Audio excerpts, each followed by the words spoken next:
Today I'd like to speak about serving with purpose. I don't know if any of you have seen the program Undercover Boss. I haven't watched it that much. I've watched it when we were on holiday a little while back.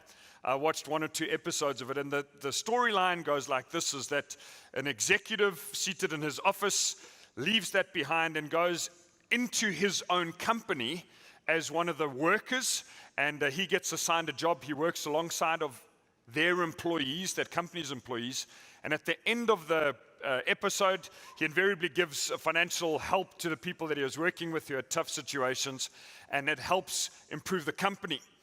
But what's interesting in those episodes is the reveal where the workers find out that the guy that was working next to them was actually one of the guys in charge or the owner of the whole business. It's usually a nationwide type business in the US. I'm not sure how much of that is scripted and how much of that is spontaneous, but the reveal is the big deal, that this guy who was working alongside me actually is in charge of the whole thing and was gaining information and working along with me. One of the episodes I watched, the guy was working in one of his own panel shops, and it was quite funny because he was given the mildest of tasks to do, and the guy that he was working alongside kept coming back to him and said, "Look, you're not doing a good enough job. You're not doing a good enough job. We demand excellence in this business. You're not doing the work properly." And then when the reveal came, that was all part of the humor as well.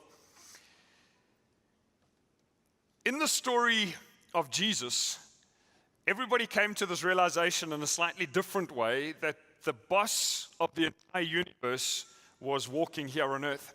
There's one particularly interesting story, and it's found in John chapter 13, and it takes place on Jesus' last weekend of life before his crucifixion. So this happened on the Thursday night.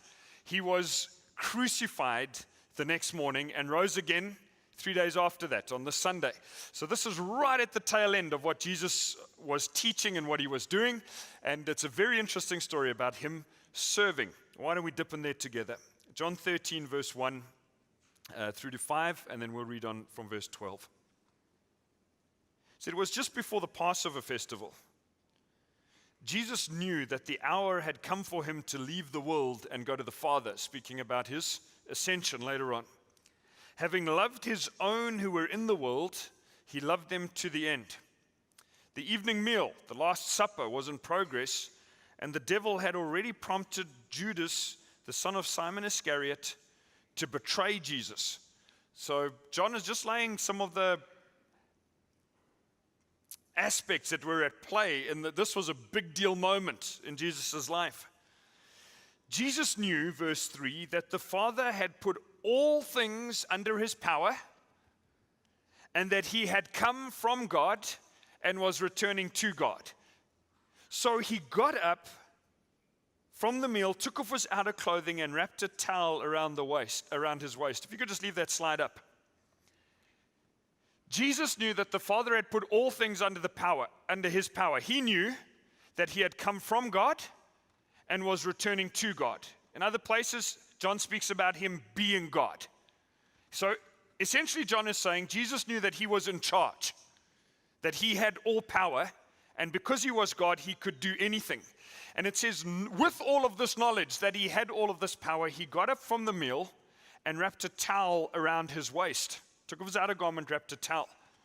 The rest of the story, as you'll see, is of him serving by washing his disciples' feet. But I'm just putting this up front here so that you can tie it in with this idea of how powerful he is that in spite of being so powerful, and John seems to indicate because of his power, he was able to serve, do the lowliest of tasks.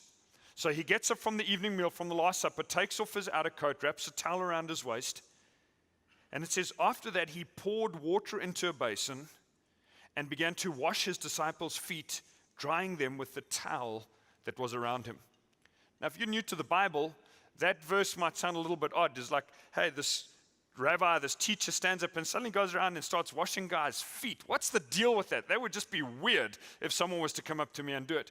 Well, it would be because we live in a different time and a different culture, a different place. The mode of transport for most of the people back in that day was their 2 feet. The very wealthy got to ride horses. Slightly less wealthy might be lucky if they found a ride on a donkey or a mule, but by and large, for the majority of the people, it was walking. Back in those days, the pavements weren't paved, the streets weren't tarred, there weren't gutters to carry the rain away. It was just dirt paths. And so going from A to B anywhere involved walking along dirt paths. There might be some stones paved around some of the very wealthiest buildings or the center of the cities. But by and large, getting somewhere, you're walking along in sandaled feet to get from A to B. If it rains a bit, now muddied sandal feet. If it's not raining, it's dusty sandaled feet. And so when you entered most households, the job of the lowliest servants in those households were to wash the feet of the guests that arrived. This was part of the service. This was kind of, if someone arrived at your house and you greeted them and offered them something to drink, this would happen even before that as well. Let's wash your feet, get the dust and the dirt off so that we can have a nice evening hanging out together. Now, this was a borrowed house that Jesus was using. We're not told how dirty the disciples' feet were, and that's not really the point of the story. The point of the story is that the boss, I'm using that in inverted commas, the God of the universe, as John points out, puts on the towel and adopts the posture of the lowest servant in that society, the foot washing servants. And he gets down and begins to wash each disciple's feet. This must have been a very unique and awkward moment for the disciples. In fact, it got so awkward for Peter that, if you've read some of the Gospels, you'll know that Peter was pretty outspoken. If somebody was going to say it, it would be Peter. So he says, Jesus, there's no ways you are going to wash my feet. It's like, you're Lord and Master. I follow you. You're the rabbi. I'm the disciple. Not a chance. This is the wrong way around. And Jesus interacts with him a little bit and says, no, wait a minute. I need to do this. You'll understand it a whole lot later, Peter. And they have a little bit of an interaction. And then in verse 12, it jumps down to say this. It said, when he had finished washing their feet, he put on his clothes and returned to his place, Jesus. He says, do you understand what I've done for you? Do you get it? I can imagine they're scratching their heads. Like everything Jesus said had something, some angle going, and they sometimes got it, they sometimes missed it. But he says this, he says, you guys call me teacher and Lord, and rightly so, for that is what I am. I am Lord, I'm teacher. He says, now that I, your Lord and teacher, have washed your feet, I've served you in this way, you should also wash one another's feet, or you should serve others. I have set you an example that you should do as I have done for you. The reason for this whole exercise was to set this example. He says, very truly I tell you, no servant is greater than his master, nor is a messenger greater than the one who sent him. He's the master, he's the one who sent. And he said, basically, you guys aren't greater than me. If I can do the job of the lowliest servant, we're in this together. Now that you know these things, verse 17, you will be blessed if you do them. It's a very powerful moment, this. It's Passover Thursday. You think of all the things Jesus could have done at the Last Supper. He could have run a whole seminar on betrayal. He knew that he was going to be betrayed that night by one of his closest friends.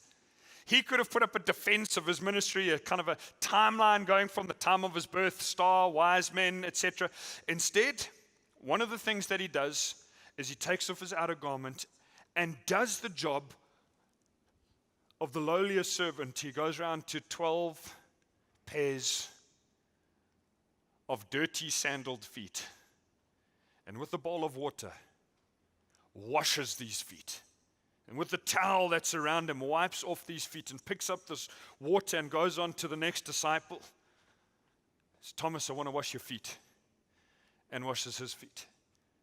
And James, I want to wash your feet. And Bartholomew, I want to wash your feet. It must have taken a little while. And all the time, the guys are thinking, well, what's the deal with it? We're meant to be having Passover here. And then Jesus finishes off and he says, do you get it? Like, no, we don't get it. We want a dessert. He says, no, do you get it?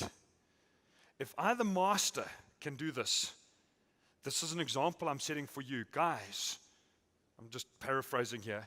Guys, we serve. I, the Lord and Master, serve. You guys, if you're following me, we serve together. So this message has got a whole lot of different bits. We're going to have some guys up. There's a little video clip. We're saying thank you to some of our volunteers. But I'd like to, as we dip into some of those things, speak about 5 things that happen when we serve others. I'm drawing from this text and 1 or 2 others.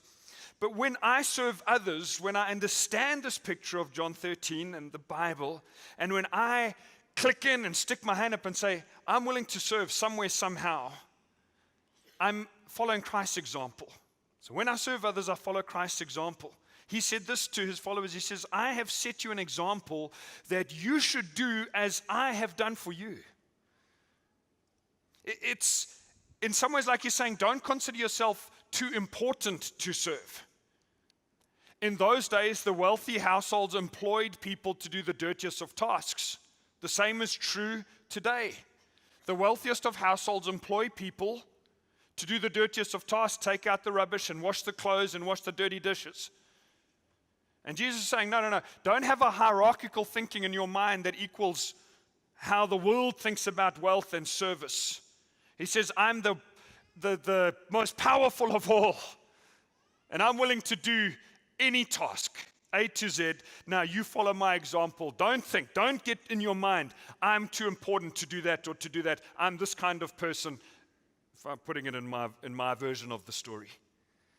Don't consider serving beneath you, is his message. Because Jesus didn't consider serving to be beneath him. The second thing that happens when I serve is when I serve others, I obey Christ's command. In Galatians 5:13, the Bible says this, rather, serve one another humbly in love. Serve one another humbly in love. Christ sets the example and he says we should copy, but he makes it a little stronger. He says, you go and serve other people. You look for people to serve. The heart of a Christ follower, if I'm putting it again into taking it from this idea, is that in your heart it should be a desire and an eagerness to look for other people to serve, somehow, some way. I guess that's going to look slightly different for every one of us. But the opposite of that is looking to be served. Is that right? So if one heart attitude is looking to be served, that's all. Well, what are people going to do for me? What you got on the menu today? How's the service in this place? So, I'm speaking about a mindset. We bring that into local church. What's the service like? How are you guys doing? Oh, that person in the car park not smiling that much. A little bit of a bad advertisement. Would you like to join and be part of the car park? No, look, that's not for me, I have other gifts. Is that a subtle way of saying, I come to be served? I'm that kind of person. I don't really like to I don't like to get involved in serving. Just putting it out there. I've been treading on a few toes in this Engage series. So I might as well continue. Not trying to. But do I have a mindset of serving one another humbly, or do I look to just be served? Christ says, follow my example, follow my command, look to serve. The third thing that happens when I serve others, and this is what Jesus said as well in this verse, he said, let me give the point, he said, when I serve others, I am blessed. When I serve others, I am blessed. And this is counterintuitive. It's turning what seems to be the right way around upside down. But he says this, he says in John 13:17, now that you know these things, you will be blessed if you do them. That wasn't just some kind of pie in the sky comment. He is the person, the being who gives blessings. He knows that he can bless and will bless. So in our version of thinking about serving and being served, we think, well, it's a blessing that somebody else can serve me. Now that's nice. That means I've reached a certain point in my life or in my block. And Jesus says, no. Don't forget, let's turn it the other way around. Let's look to serve others. He said in another verse, this was a very interesting story. John's mother, James and John, 2 of his disciples, their mom, got to love moms for the love that they have for their kids. Their mom comes to Jesus and says, big favor to ask for my 2 darlings, these beefy lads, James and John. two of his close disciples. He says, one day when you're in glory, wouldn't you put one of them on your right-hand side and the other one on your left? Just make sure that they get the right place of honor. You can imagine when that story gets back to the other disciples, this is told in the book of Matthew, chapter 20, when that story gets back to the rest of them, they are so mad with James and John. I don't know if they were mad that their moms didn't get in first, or they were mad that James and John were trying to just angle a little bit of honor in there. Jesus gets them together, says, guys, says the Gentiles in this world, he says, their rulers lord it over you and exercise authority, but us, you guys following me. He says, listen, this is the secret. You want to be first? Choose to serve others. You want to be at the top of the pile? Become the slave. Because the last will be first. And I think what Jesus is talking about is this heart of service, saying, I'm not looking to be the guy that's served. I'm not looking to be the person that everybody runs around and makes sure they're all happy. If I'm a Christ follower, I arrive with the same attitude that Christ had. How can I serve? How can I get my hands dirty? How can I get involved? And so this is the principle. Jesus puts it out there, and everybody's reeling with this idea. And then he says, just by the way, if you do that, you will be blessed. In the book of Acts, chapter 20, Paul quotes the only quote of Jesus, the only red letter sentence of Jesus outside of the book of Matthew, Mark, Luke, and John happens in Acts 20. And this is what it says. Remembering the words of the Lord Jesus when he said, it is more blessed to give than to receive. You want to live a truly blessed life? Live a life of service. Live a life of generosity. Live a life beyond yourself. How are we blessed? Well, so many different ways. One of them is building friendships. When I serve others or serve with others, we make connections, unusual connections. I came across this amazing quote, a lady named Stephanie Watson, the executive editor of the Harvard Women's Health Watch, says this.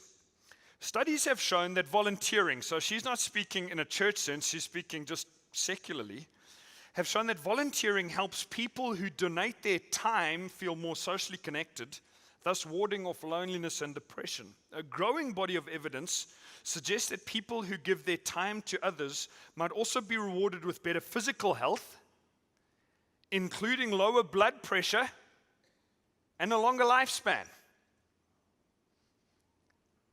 Your life a little too tensed up? This is secular research. Serve others, look to give. Didn't somebody say that once? Oh, yes. The master said that it's more blessed to give than to receive. I had an interaction with a gentleman from this church who I know a bit, but I don't know that well. So I wonder are you here this morning? I told him I might just call him up off the cuff. I really hope he is here, Wanda Kamala. Wouldn't you come to the front, please, Wanda? I got his permission last weekend. So there was a school event happening here at the end of last year, and Jackson and I were part of the team of parents that were helping, and I bumped into Wanda just outside. It was a very, very hot evening, and I just bumped into him, and we had just a little in-passing chat. And what he said just blessed me so much. I was so,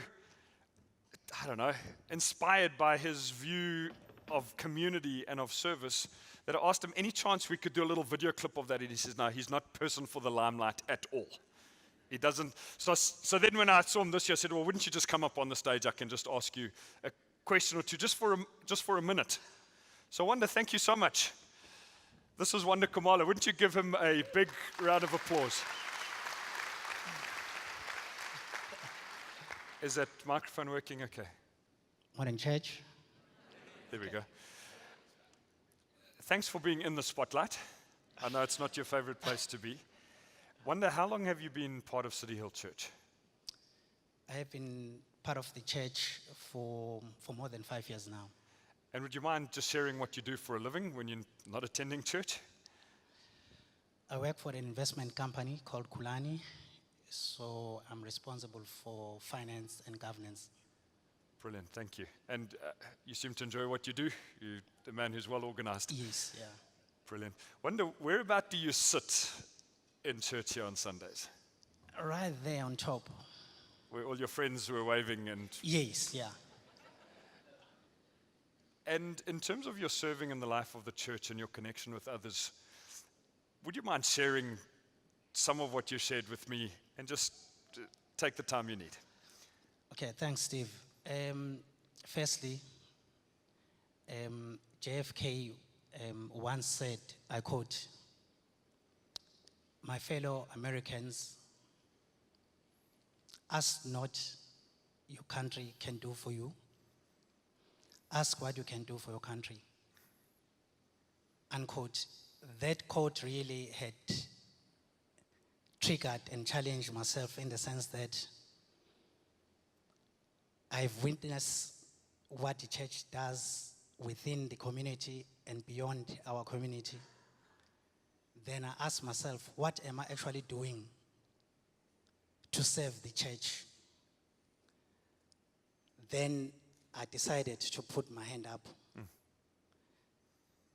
to serve with great sense of humility and gratitude solely for the benefit of God's kingdom. And how exactly do you help out? Wanda, what are you involved in? I'm a team leader on upstairs.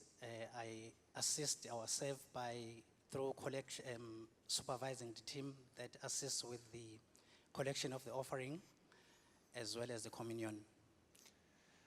And if sometimes people that are rostered in to help collect tithes and offerings, they might have something else on. From what I understand, you're a man with the gift of just being able to rope some others in and say, please help for today. We need to get this balcony sorted. Yes. I think, as I've said earlier on, it's all about humility and gratitude.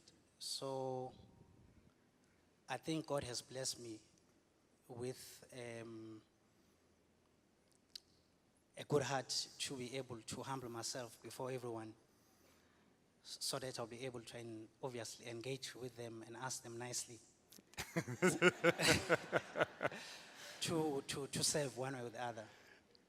And what have been some of we speak about it's more blessed to give than receive. What have been some of the benefits, if I like, or the blessings that have come to you through your involvement? As we have alluded earlier on, Steve, there's a gentleman sitting over there. His name is Raymond. Excuse me. He has been one of the guys really who has been very helpful in terms of executing my duties accordingly at church. So thank you, Raymond. So in my journey of serving now, I will say this is my 3rd year, especially on top. God has blessed me with an opportunity to meet so many incredible and wonderful people, of which today I call them my friends. Fantastic. And we are able to engage each other on a regular basis as friends. We fellowship together, we pray together. And God has really, especially in 2018, God has done incredible things because some of the guys, they've got key specific requests that we pray for. And God has really delivered on those key specific prayer items. And I hope one day the church will get an opportunity to hear some of these incredible testimonies from the guys upstairs. Brilliant. Well, Wanda, thank you so much for all your involvement, all that you do. Really appreciate it. Thank you.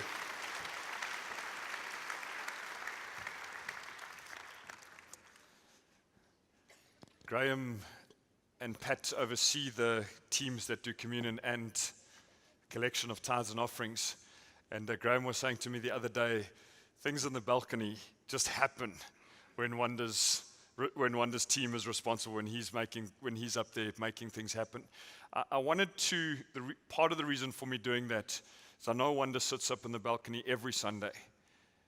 It's not just the guys that are seated down here, front row, that are making the whole thing work. It's teamwork that, if you like, make God's dream work. Wanda was so bubbly when he shared with me outside how many friends he's made, how connected he feels to Cityhill Church. And most of it happened because he was serving with others. It's quite difficult if you arrive on a Sunday at the time that the meeting starts and leave when it finishes. It's quite difficult to make friends if you didn't know people from elsewhere, somewhere. But when we serve together here, we connected in through life groups, there are relationships that start to form and friendships and connections. This isn't just from the Bible, this is secular research indicates that this is good for us, it's good for our health to volunteer our time, to volunteer our energy. So thank you, Wanda, and the many others like him. We're going to do a more official thank you just now, but thank you. Let's give him another round of applause.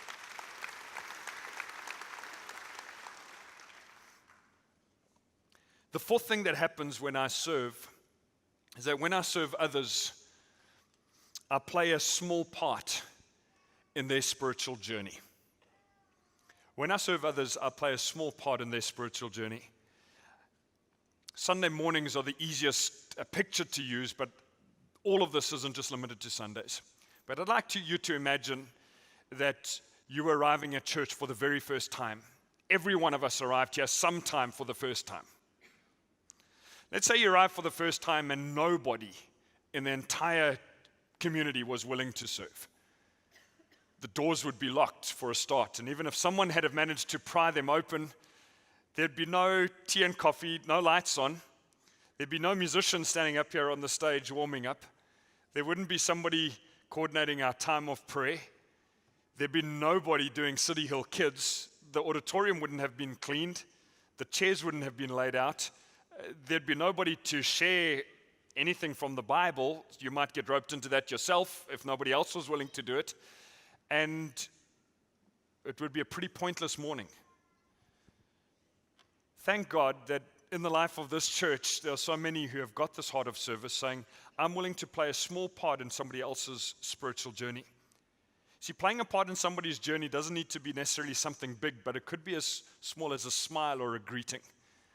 It could be as easy or as complex as pouring a cup of coffee and serving it across the counter with a smile and saying, hope you have a good day. See, all those little bits work to help us move forward on our spiritual journey. We came across, or we got a little more detail on a story that we'd heard but forgotten a bit about. And this story is about Graham and Pat. They are seated up here in the front. You would have probably seen them around quite a lot. Graham and Pat are on staff. They're on the eldership team as well and have been here for a number of years. And we managed to catch on video some of their story of the very first time they ever attended Cityhill, which was how many years ago? About 16 or 17 years ago, they were here for the very first time. And this is a 3-minute video clip of what happened on their first visit and how another couple who are still here, in fact, they're here seated this morning, were part of a small part of their spiritual journey as well. So guys, if you could flight that video, please.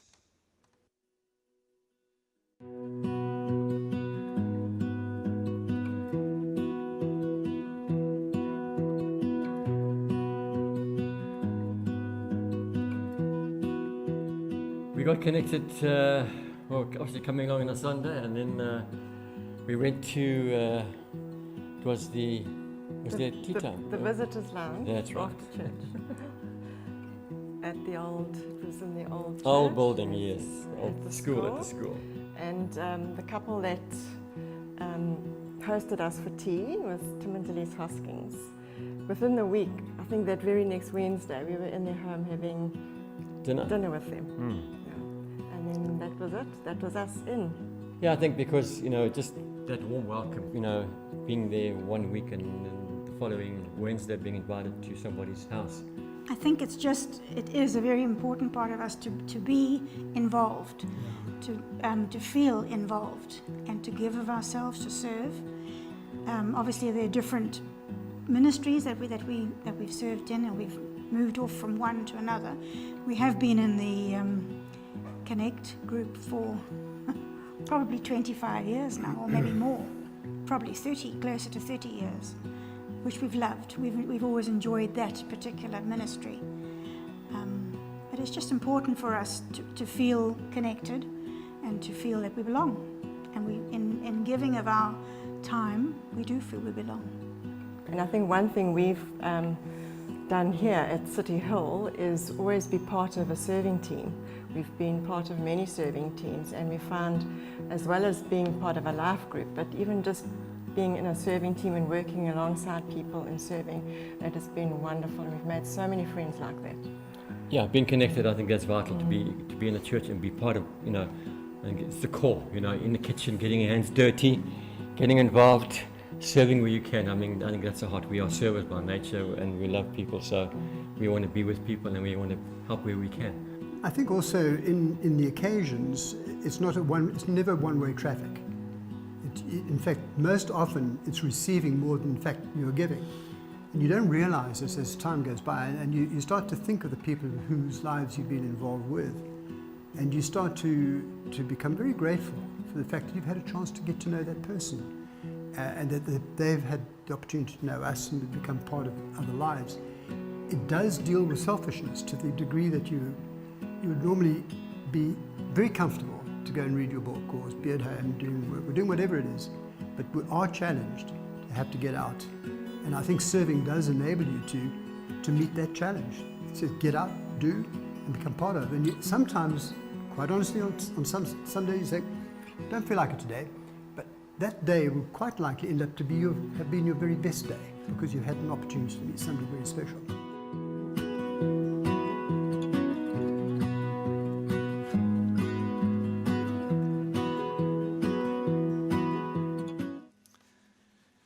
So thank you, Graham and Pat. And Tim DeLeese are probably amongst the most humble people that I know. But thank you for being a part of this church for all of those years, serving and being a part of Graham and Pat's journey. And that would be just one story of many that could be told of somebody that's been a small part of somebody else's journey. Just carrying on about playing a part in other people's journey. Greg mentioned it a bit earlier, but a little catchphrase that I threw out last Sunday and last Saturday at our Vision Weekend, and I'd like to comment about today, is this phrase, is each one reach one. We'll try to put it in as big as letters as possible on the screen so that you can't miss it.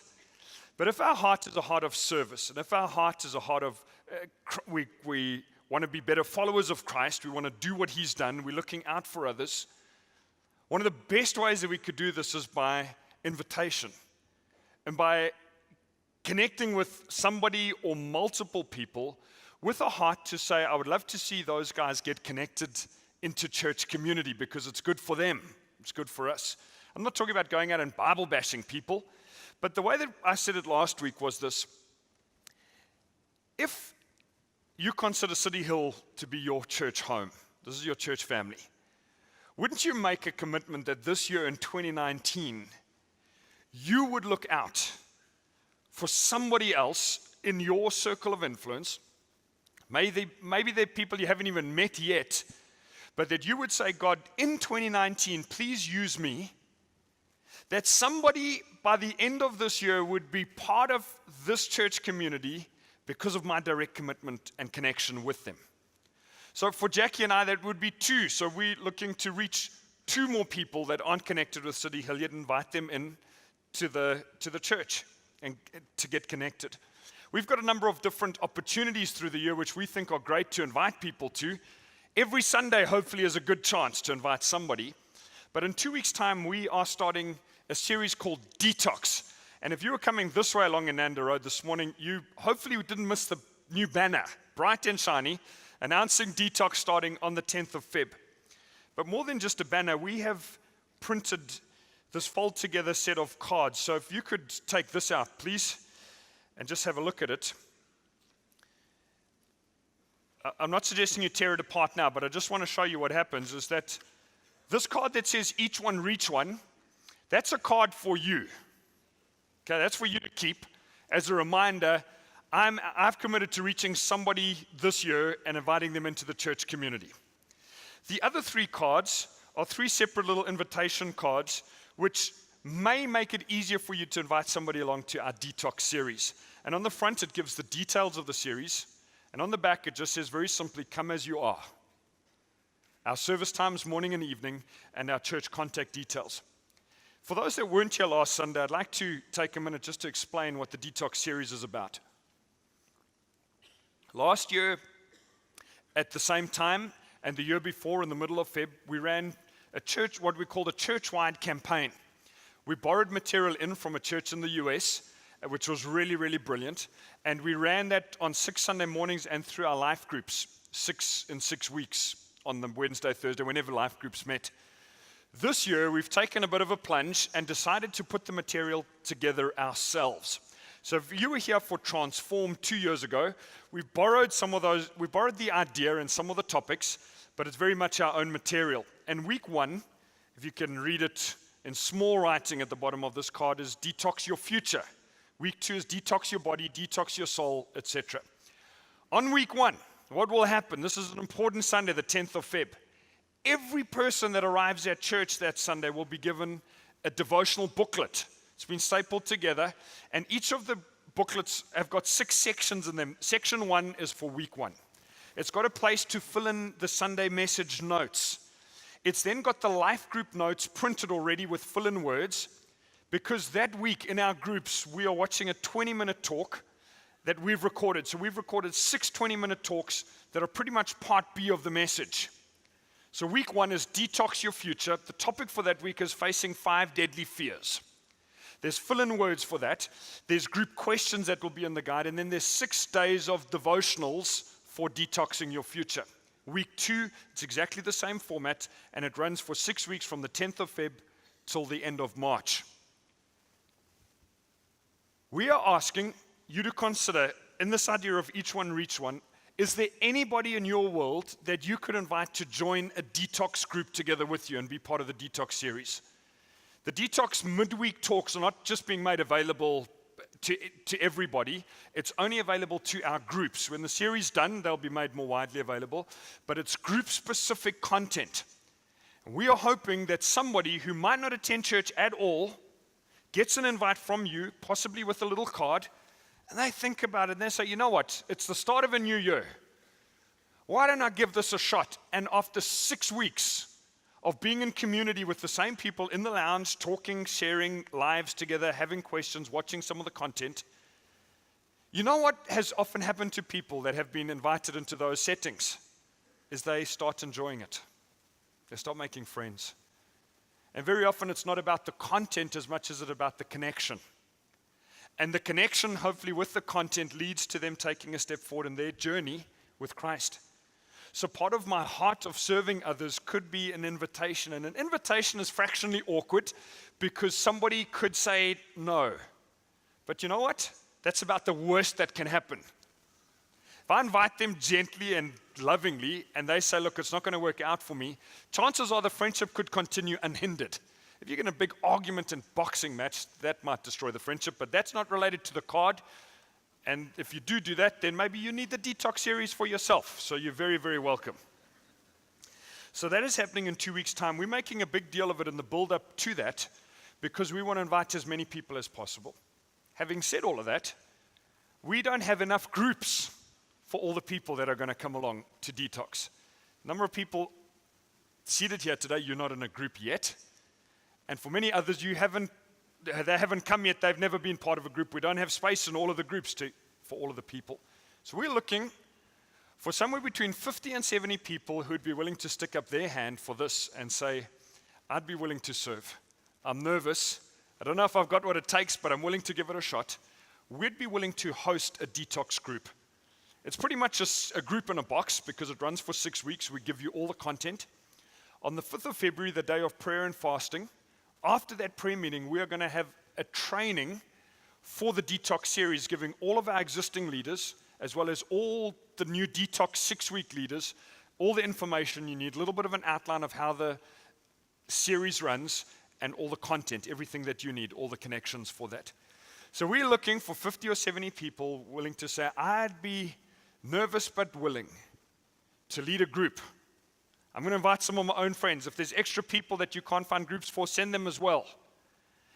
Just need about an hour, 60 to 90 minutes, somewhere in the week, with a venue that you can watch something, either downloaded or with a flash drive or a DVD, and you could run a detox group, as long as you've got a heart for people. That's on the sign-up form, and I'll show you where to say yes to that. The final point, though, out of these 5 points that I'd like to make is what happens when I serve others is when I serve others, I store up reward in heaven. Not only am I following Christ's example and following his command, not only am I blessed and not only am I a small part of their spiritual journey, but I'm also storing up reward in heaven.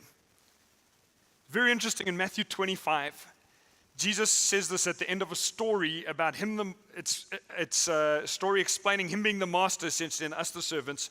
And this is like the ultimate comment made to people that have served well. He says, Matthew 25, his master replied, "Well done, good and faithful servant. Well done, good and faithful servant. You have been faithful with a few things. I will put you in charge of many things." I don't know exactly what heaven's going to be like. And the Bible doesn't tell us exactly what all the rewards are going to be like. But Jesus, the master, did tell us that one of the greatest rewards is the master saying to you and to I, "Well done, good and faithful servant. You served well. Now I'll put you in charge of many things." We don't know what those many things are. We don't know what it looks like, but we do know that if the God of all the universe designed this world with all of its complexity as it is, how incredible would a perfect heaven be with no presence of sin? And his reward, "Well done, good and faithful servant." When I serve here on earth, no matter how big or how small that is, I'm storing up reward for myself in heaven. That's the main reward. That's the big deal. I'm serving Jesus. If my main reason for serving somewhere is that someone here is going to give me a pat on the back, chances are you could be disappointed. Somebody might forget to give you a pat on the back. I mean, I hope that we have a high five culture. What I mean by that is that we're saying thank you to people. We're celebrating. If you're a team leader, that you're thanking guys for serving. If you are being served somewhere, that you're saying thank you, that you're part of the high five moment, not the moment. So the reward, the main reward is in heaven, and hopefully we have a high five culture here on earth, and there's a small thank you that we'd like to say this morning as part of the service. So before I get to the sign-up form, which I told you we're going to land with, we wanted to say a small thank you to everybody in the life of this church who serves currently, and I'm going to invite Jax up to do that with me. You got a mic there, Jax? Can tell from the Blue Connect team top that she serves in the Connect team, loves that as well, helps there. But Jax, why don't you kick off? Hi, everybody. So we know that there are just so many people who are part of this church who serve officially as part of a team and also unofficially. And I know that it has been a huge blessing when we hear stories of ways that you have served and people that you've blessed through your serving. And so we've done our best over the last month to try and work out who the different teams are and how people have been serving and who the volunteers are in this church. And again, it's a whole lot of you, so it is quite tricky to nail down exactly who's on each team. And I know that part of the reason for that is because a whole lot of you don't want any recognition. You do it for all the right reasons. So thank you for serving. And this morning, what we did is we managed to get together with Krispy Kreme, and they have helped us out. And you should have, if you're a part of a serving team, you should have had a message in the last week from your team captain to say that we've got a little gift for you and also where to meet as the service ends. If for some reason you did not get that message, I will be out through those doors at the back of the auditorium in the foyer, and you are welcome to come and find me. I've got some extra gifts for you. So please just feel free to come to that station if for some reason someone hasn't messaged you this week. But we wanted to say a very huge thank you to every single person who's involved in serving others in the life of this church. Yeah, brilliant. Thanks, Jax. Oh, you don't need it. So just out of interest, if you pick up this form, and on the reverse of it, look at all the blocks where people do already serve, and we're inviting you to sign up. We're thanking everybody that's already been involved in all of those blocks, as well as all of our life group leaders, all those in the offering team, all those, that's on this form, wrong list. Those that are on the Connect team, those that are part of our volunteer counseling team, those that serve with shift, grade 7 to 9 on a Sunday morning, those that volunteer at youth on a Friday night, those that are involved in Golden Warriors, our music team, we've got volunteers that help us during events, plus all the volunteers that are here, that's about 1,300 unique spaces in a month where people serve. It's not quite 1,300 humans because some people serve in 2 blocks, but a massive, massive, massive thank you. And so that donut, if you're allowed to eat it, it's yours. And if you aren't allowed to eat it, you're welcome to give it to a friend. But will be available through wherever you got the message to pick it up from. So the question that some of you might have been asking is, well, where do I get involved? If this is the heart of the gospel, is serving, what do I do next? That's a fantastic question. Thank you for asking. And I'd like to take the next few minutes to talk about this Engage sign-up form. If you could take this out, please, together. If you've got a pen, you might find that handy. Just a comment up front. If you're already serving in different teams and going to continue serving, there's no need for you to fill in this form. Okay? This is for people who would like to start something new or jump in because you've never been involved yet. So on the front of the form, that's the place for the name. You might like to fill in your name there. Johnny Appleseed is our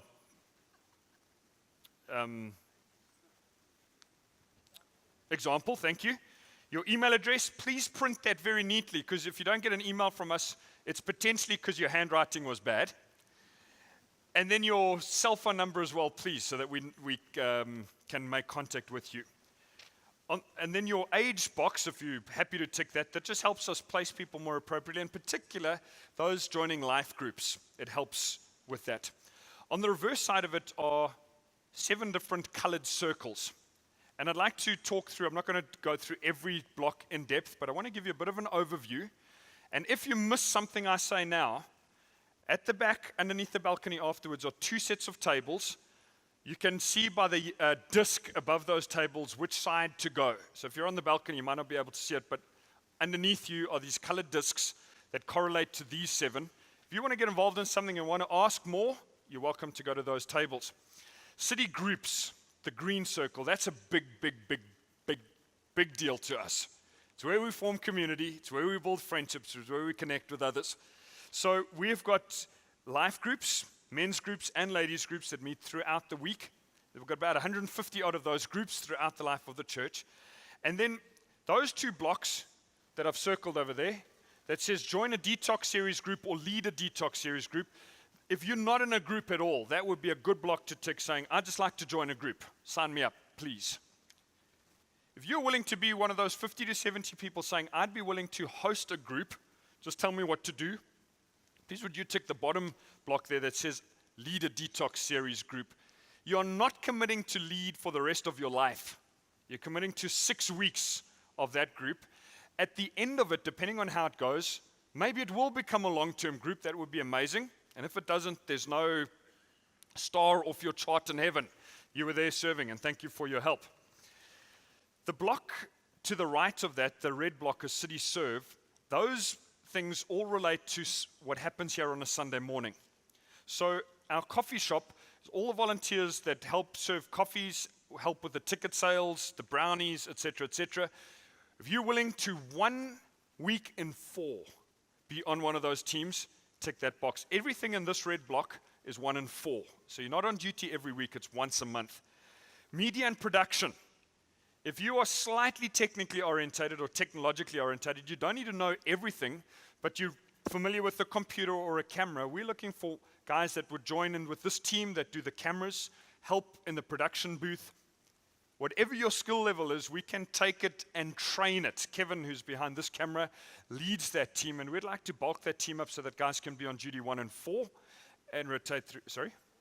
When I say guys, I'm meaning men and women. I'm just using it in a broad, generic sense. And I apologize to Jackie and any other ladies who felt excluded by my use of the word guys. Humans, please sign up. We need you on our media and production team. Security. In particular, men, you might like this one. But we're willing to take anybody. If you struggle to sit through an entire church service, you might like to sign up for security. We've got a team of guys that just walk and just keep an eye on things to make sure that everything is safe here on Sundays. So that sounds like an excellent way to get to church, be able to chat to guys and wander around a bit and get some of that energy out. There's a block for you to sign. 1 week in 4, you could be on the security team. Bacon and egg rolls, we're looking for people that would be willing to join those teams. The reason we have food available is because there are people willing to help with serving it and cooking it. Tea and coffee stations, that relates to the free tea and coffee in the foyers. Our communion team, that's quite a lot of work for our communion service once every 6 weeks or so. Team arrives early, fills all the little cups, gets everything sorted out, and then just helps pack it away. It's not none of these are hugely onerous, but if we all get together, we all serve, it's teamwork that makes the dream work. The smallest or the last block on that thing, this ladies would most probably be best fit for this. We're looking for volunteers that in our moms' rooms, the BLT rooms, babies, littlies, and toddlers, that 1 in 4, we've got a lady who'd be willing to host that room. There's lots of noise. Every mom with a baby is taking a huge act of courage just by arriving on a Sunday. Just getting in the car with a baba or a toddler, that is an act of faith and courage more than most of us expend on a Sunday morning. You've come. We're looking for people that would be willing to volunteer in those rooms just to help make the experience comfortable, show them where to go if people get a little lost or niggly, and just to help out, just to be a friendly presence serving as part of their spiritual journey. Cityhill Kids, I'm working along the top, the green block. This is serving, this is 1 in 3 mostly, but we are looking for about 20 or 30 more people to be added into the team, and particularly on the top block, small group leader or assistant. If you haven't been through Cityhill Kids, I just want to debunk one view that you might have, is that you're going to arrive there, 300 kids are going to be thrust into your lap, and you're going to be told, all the best, have fun. It's not like that at all. We've already got a team of about 100 volunteers that we're looking to add 20 more to. The program is set up. The system works. The small group leaders arrive. They are briefed before the meeting. They're 1 in 3. That group is the last 15 minutes of the kids' service, last 20 minutes. That group of boys or girls is under your care for those 15 minutes. The material's given to you. It's explained. It's going on a journey with those kids, building the friendship and taking them along. If you have a child and they're in Cityhill Kids, if you're not already volunteering on that team, I'm asking you, please consider being part of that team. Why should it only be up to other people to look after our kids when we couldn't be involved in, I'm saying looking after, when we could be involved in the spiritual journey of other people's children? I'm guessing it would mean an enormous amount to your child if you were to sign up and to say, hi, for this year, I'm with Cityhill Kids. I'm coming 1 week in 3, I'm going to be there. Imagine the conversations that you could have at home related to that. There are some other things related to Cityhill Kids. Check-in desk, that happens only before the service, that's not during. Welcome host, during the service, just looks out for moms and children that don't know what's happening. Mans that foyer area. A large group, if you do have the big stage personality, Dylan, MC, storytelling, etc., this might be something for you to consider, or anybody like that. And then firehouses on Friday nights. That's grade 5 to 7. Moving along to Nation Changes, that's that block over there. This is all midweek help. This is volunteering. Nation Changes is our NGO, that one of the NGOs that just looks to do good, uplift communities around us. We're looking in particular, if I could highlight 2 as the top 2, creches and the NEMA reading program. We're working into creches and we're working into junior schools once a week during term time, going in and helping upskill teachers, helping being part of the team that's teaching some of this reading program. You don't need any qualifications for that, just a heart to serve. We've got an amazing team of volunteers that are doing that already. We're looking to bulk up those numbers. And so if you're eager to find out more of the details, once you go to the Nation Changes disc, Nadine will be there to ask. There's also if you're happy to teach sewing and craft classes, help with admin, packing and sorting, maintenance at the creches during the week, sign up.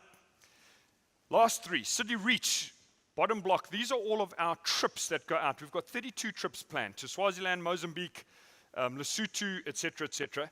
If you would just like to get the email to see some of the trips, you can tick that block. But if you would like to pick up the details, at the City Reach table, which is over there, there's a list there of all the trips going out this year. Some of those trips have already been snatched up by some groups. Some guys are seriously eager. But if you'd like to find out more, say, I've never been on a trip, tell me more. Why don't you go to that table and chat to the guys afterwards? City Teach, these are the courses, the training courses that run. So this isn't signing up to serve, this is signing up to attend, to be part of these courses. This term is the life of Christ, as was explained in the announcements video. And then the life courses are the blocks down the bottom. Pre-marriage course was announced earlier. Grief share, divorce care, and divorce care for kids. You can slot in those courses on any week. They're busy running at the moment. You're welcome to slot in. If you want to find out more, find the City Teach table, which is over there. And then finally, City Hope, the bottom of that block, if you want to just get an email about future City Teach courses that arrives in your inbox. If you tick that bottom box, they'll send you an email. City Hope Disaster Relief is a separate NGO that provides relief into disaster-stricken areas. We're looking for people that will be willing to do packing. That's on an ad hoc basis when the need arises, packing the City Hope kits. Or you'd be willing to be part of a relief response team to go out. You need to be available at quite short notice to do that. But say, hey, I'd be willing to go into a community where there's been disaster. Sign me up, tell me more. I'd like to find out more. Then the final thing you need to do is tick which service do you prefer to serve in, because we're doing the same thing tonight. So it's AM or PM. And if you're clueless after this whole message, just tick the bottom box that says help.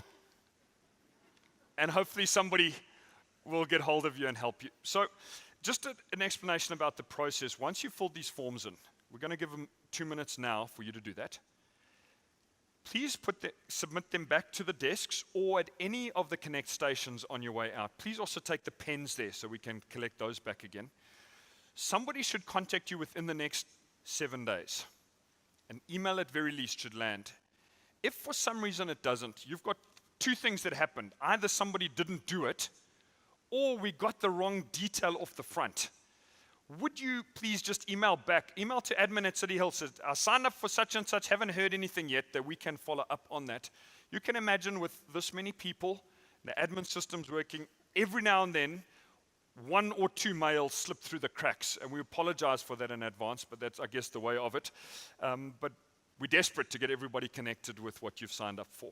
So I'm going to ask the guys in the back to just, Sandile, if you wouldn't mind looping some of that background music, and just to give you a chance to say, God, where would you like me to get connected or involved